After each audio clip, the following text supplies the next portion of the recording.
Assalamualaikum warahmatullahi wabarakatuh. Perkenalkan, nama saya Mila Narbiati dengan NIM 204230216. Prodi Pendidikan Guru Madrasah Ibtidaiyah, Fakultas Tarbiyah dan Keguruan, Universitas Islam Negeri Sultan Toha Saifuddin Jambi.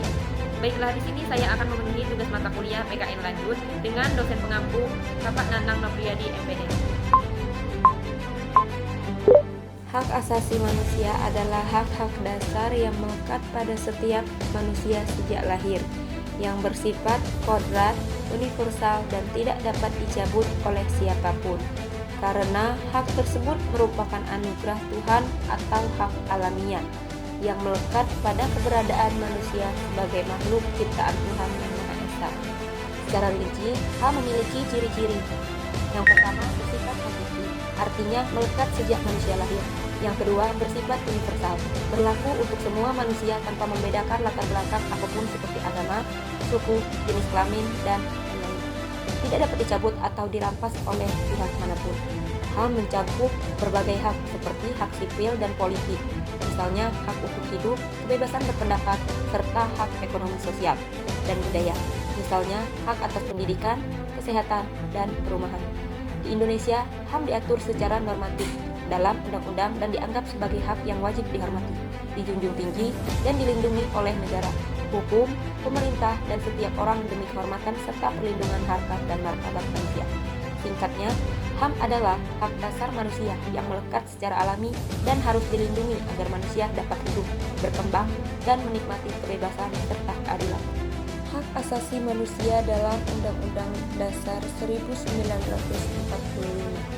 Hak asasi manusia diatur secara konstitusional dalam Undang-Undang 1945, khususnya pada pasal 28A hingga 28B, serta pasal-pasal lain seperti 20-34. Beberapa pasal penting tentang hak asasi manusia ada beberapa, yaitu yang pertama 28A, setiap orang berhak hidup dan mempertahankan hidupnya. Yang kedua, pasal 28B, hak membentuk keluarga, hak anak atas perlindungan dari kekerasan dan diskriminasi. Yang ketiga, pasal 28C, hak mengembangkan diri melalui pendidikan dan budaya.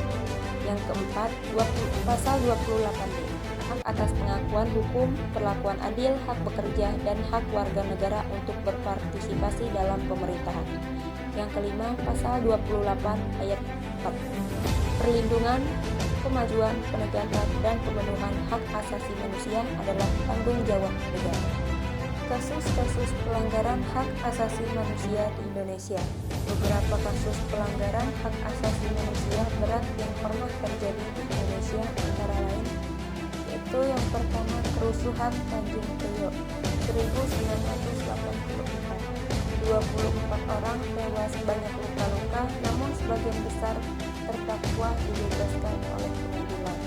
Yang kedua, pembunuhan Marsina 1993. Aktivitas buruh Marsina ditemukan tewas setelah aksi mogok kerja. Kasus ini masih belum tuntas dibuktikan. Yang ketiga, tragedi mahasiswa Trisakti 1998. Penembakan mahasiswa saat demonstrasi menuntut pengunduran diri Presiden Soeharto. Dengan 4 mahasiswa tewas, vonis hukuman bagi pelaku dianggap ringan. Yang kelima, penganiayaan wartawan Udin 1996. Wartawan kritis yang dibunuh terkait pemberitaan korupsi. Pelanggaran hak asasi manusia kontemporer 2024 sampai 2025, termasuk pembunuhan di luar hukum oleh aparat, kriminalisasi warga aktivis, serta diskriminasi terhadap masyarakat adat dan kelompok minoritas. Komnas Hak Asasi Manusia mencatat ribuan aduan pelanggaran hak asasi manusia sepanjang 2024 dengan isu agraria dan hak kesejahteraan sebagai yang paling banyak diadukan. Situasi hak asasi manusia di Indonesia masih menghadapi tantangan serius, termasuk kekerasan aparat dan minimnya penegakan hukum yang tegas terhadap pelanggaran hak asasi manusia ini masih sering terjadi di Indonesia.